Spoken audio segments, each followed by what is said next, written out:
My name is Mo, or Muhammad. I am, I'm not going to say I'm a veteran, but I've been in the field of learning and development for about 15 years. My background is in human resources management, barely worked in human resources, worked in the United Nations for UNESCO, as a matter of fact. And then I left it, and someone I know told me, why don't you go and work as a trainer? So I'm what they say an accidental trainer with the literal meaning of accidental trainer, because when I got in for my interview, my former manager was like, get into class and take the class after me. And I didn't know what I should be doing. I mean, he went in to have a smoke and he just left me in class, and I'm just looking at the people and people looking back at me. So this is how it started. I mean, it started by throwing me in the ocean and telling me how to swim. And over time, I went from a junior trainer to a training manager, and my fixation was in learning and development more than training and development. So I wanted to work in L&D management, but I didn't find myself there, even though I studied, had a couple of diplomas in it, found myself in instructional design. And what got me in it was gamification and building business board games. So I went into this. I was working in a company as a research and development manager, building games. And I just loved instructional design more than anything else. So I'm what they call an instructional designer for the past 6 years. And I'm working on my own. I left corporate. And I have my own entity called The Catalyst. And we build learning games and learning solutions. And I came across Idol a couple of years ago, basically. But I took the courage of getting into it because I felt that I'm inadequate to go into something like this, but I did. And I was cohort 7, I guess, cohort 7. And I enjoyed it. It was fun. It was fun to learn. It was fun to see everything new again. And after that, I got appointed to be a mentor. And that's the story. I'm a mentor and a colleague to other idols. That's basically it.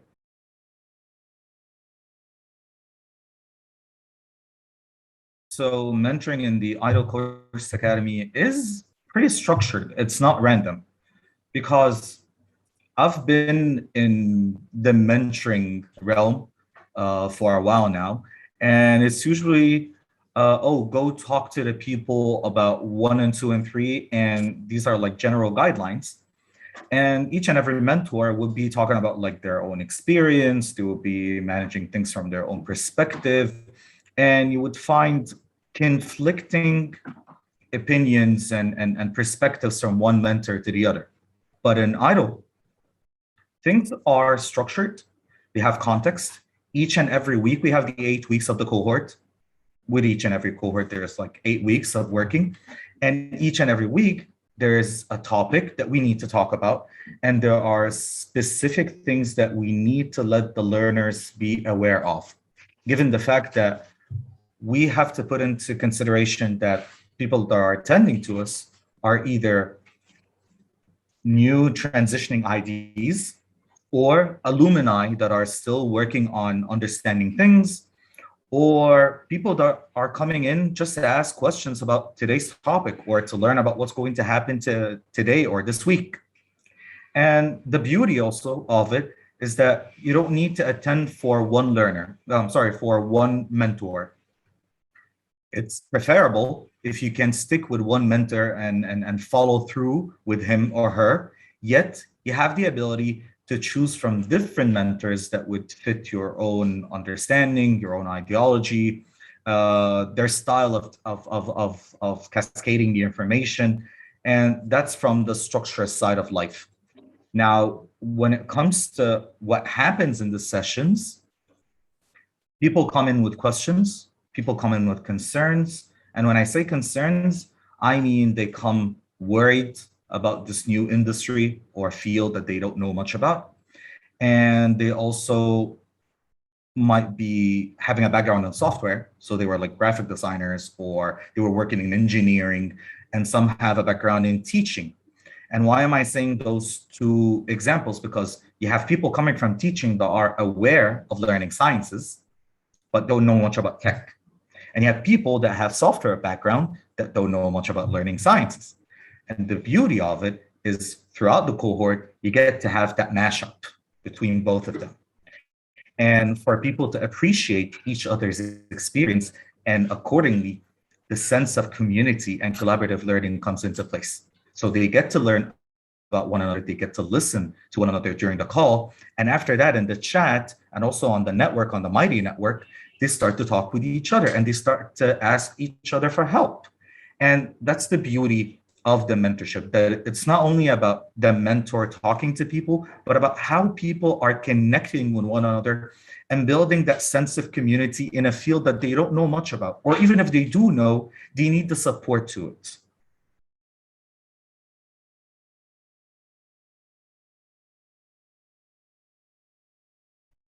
Well, let's say I'm learning about the self-determination theory. I am learning about Bloom's taxonomy. I'm learning about the Robert Maker's ABCD model, and so on and so forth.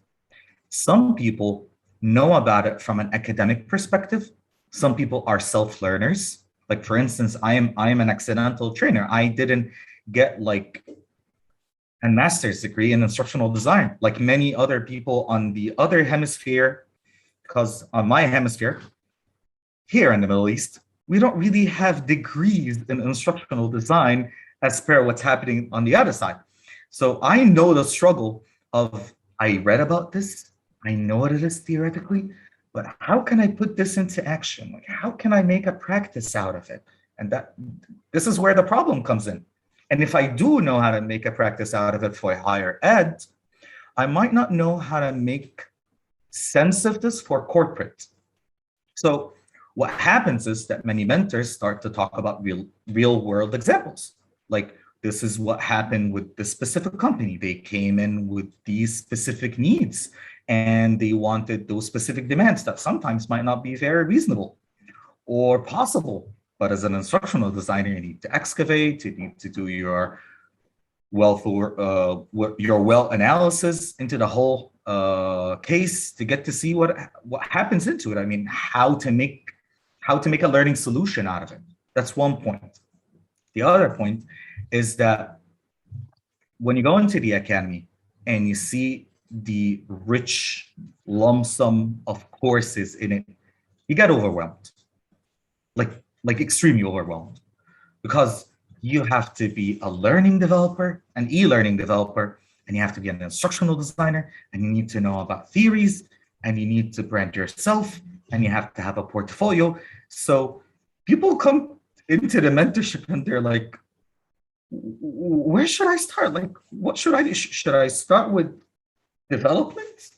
Or should I start with science? Or should I do my portfolio first? But if I did my portfolio, they might be asking me questions. What would I do with the questions? A hiring manager? What's a hiring manager? Oh, hiring managers. So they would ask me about science. But so should I go for this is the kind of things, these are the kind of things that happen in the sessions, and people get like bombarded with ideas of how to mold this, how to make it happen, because it's a new career. And also, some of them are not sure if they will be able to make it through or not. Some people have doubts. Some people don't know how to make goals into this, and what are the anti-goals, like the things that I shouldn't be doing, because instructional designers, I mean, we all go into the rabbit hole of, should I do the analysis first or the learning objectives? Should I go into the learning objectives? Oh, I should iterate and iterate. What is iteration? How should I iterate? So what happens in the mentorship, from the first week, we tell them to calm down, take a breath, and let's set a system. What are we going to do? And how we're going to be able to approach this. And the program is not the 8 weeks. The program is fixing on you progressing in a field. So your goal should not be finishing the 8 weeks. Your goal is that you're building a job and a career and a community and a network. Some people don't even have LinkedIn. And when I'm saying this, I don't mean to be belittling people. I'm not trying to demean the fact, because I've had LinkedIn as far as I know for like more than 10, 15 years ago.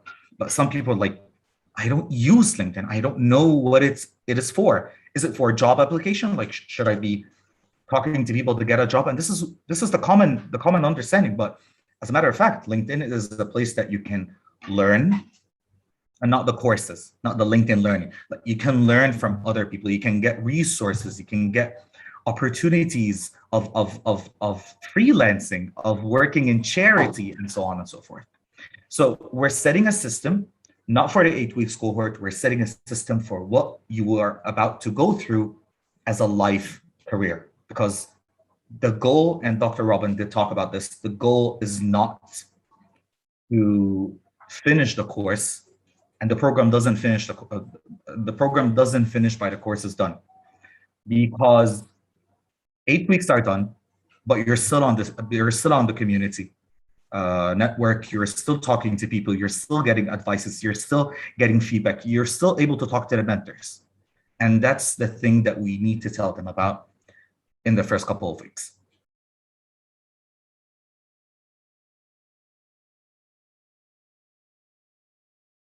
I came into idle to brush off on my skills, to see what I can do more, to level up. And then there were like, there's the mentorship possibility. And I was doubtful of the possibility of going through the whole mentorship thing. But I'm an instructional designer, yes, but I'm a trainer at heart. And I've trained people into getting into the training and development field and instructional design before. So when I did this, I was extremely happy that I can talk with the people and I can help and I can offer some sort of value into it. And